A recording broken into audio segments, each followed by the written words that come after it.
लक्ष मात्र फक्त एकाच घटनेकडे होतं। ही कहाणी आहे दोन मित्रांची। रेल्वे स्थानकावरच्या हायटेन्शन वायरचा झटका बसला आणि एक माकड अर्धवट जळालेल्या अवस्थेत निपचित पडलं होतं। इलेक्ट्रिक पोल आणि ट्रॅकच्या मध्ये अशा अडचणीच्या ठिकाणी ते माकड अडकलं। सोबत असलेल्या त्या माकडाच्या मित्रानं त्याच्याकडे धाव घेतली। माकड तर मेलं म्हणून बघ्यांनी फक्त मोबाईल काढले आणि त्या माकडाची असह्यता आपल्या कॅमेऱ्यात कैद करण्यास सुरुवात केली। एकटाही माणूस पुढे सरसावला नाही। मदतीला कुणीच येत नाही हे पाहून अखेर मरकट मित्रानंच खटाटोप सुरू केले। बेशुद्धावस्थेत पडलेल्या मित्राला प्लॅटफॉर्म आणि इलेक्ट्रिक पोलच्या बेचकीतून वर काढणं त्याला जमत नव्हतं। अनेक वेळा त्याला अपयश आलं, मात्र या मित्रानं धीर सोडला नाही।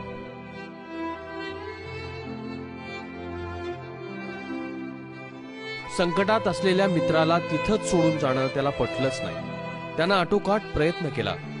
जीव तोडून जोर लावत बेचकीत अडकलेल्या आपल्या मित्राला अखेर त्यानं बाहेर काढलंच। मात्र हा खेळ इथंच संपला नव्हता। निपचित पडलेल्या आपल्या मित्रामध्ये संवेदना नव्हती, शुद्ध नव्हती। आपल्या मित्रामध्ये जीव आणण्यासाठी या माकडानं मग युक्ती लढवली। त्यानं आपल्याच मित्राचा चावा घ्यायला सुरुवात केली। त्याला हलवलं, डुलवलं, काही वेळा आपटलंही, पण तरीही तो शुद्धीवर येत नव्हता। त्यानंतरही त्याचा मित्र शांत बसला नाही। त्याने एखाद्या निष्णात डॉक्टराप्रमाणे मित्रावर उपचार करायला सुरुवात केली। पाठीत, डोक्यात, मानेवर अशा विविध ठिकाणी चावा घ्यायला सुरुवात केली। त्याला उलट सुलट करूनही पाहिलं, पण काहीच फायदा झाला नाही। मित्राचा जीव वाचवणाऱ्या माकडाला या 3 आघाड्यांवर लढावं लागत होतं। कारण एकीकडे आपला मित्र मरणाच्या दारात होता, दुसरीकडे बघ्यांनी या माकडाला हुसकवण्यास सुरुवात केली होती, तर तिसरीकडे आजूबाजूने रेल्वे जात होत्या।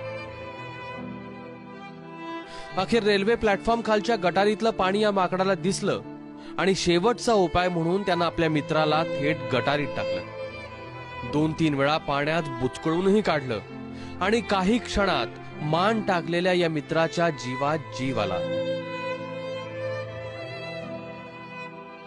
सुमारे अर्धा तास हा संघर्ष सुरू होता। एका जीवलग मित्राच्या अथक प्रयत्नांमुळे मित्राच्या जीवात जीव आला होता। काही क्षणाच्या विश्रांतीनंतर दोघेही आपल्या घराच्या दिशेने निघून गेले। प्लॅटफॉर्मवरच्या गर्दीतल्या प्रत्येक मोबाईलमध्ये ही कथा कैद झाली आणि त्याच मोबाईलमध्ये कैद झाली माणसाची निष्ठुरता। ब्युरो रिपोर्ट, ABP माझा।